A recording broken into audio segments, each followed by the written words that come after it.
It can be inferred that McCracken's assistants are A. Mexican, B. Zoologists or zoology students, C. Mothers, or D. Specialists. As we've seen, the answer is B. Zoologists or zoology students. Let's go through the other choices to see why they wouldn't be appropriate answers. A. Mexican. Although the bats are called Mexican free-tailed bats, the paragraph simply tells us that they live in the American Southwest, and that McCracken himself is from the University of Tennessee.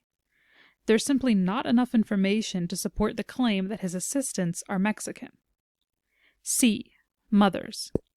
Although the paragraph talks in detail about mother bats, nowhere does it make mention that McCracken's assistants might be mothers as well. This can be marked as incorrect. D. Blood specialists.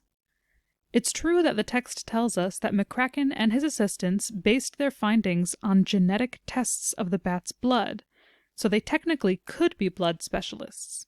However, we also see at the end of the text that the researchers watched mother bats search for their babies. This is something that would be done by zoologists, which, based on the context of the text, we can understand means a scientist who studies animals and animal life, and not by a blood specialist. Which brings us to our correct answer, B, zoologists or zoology students.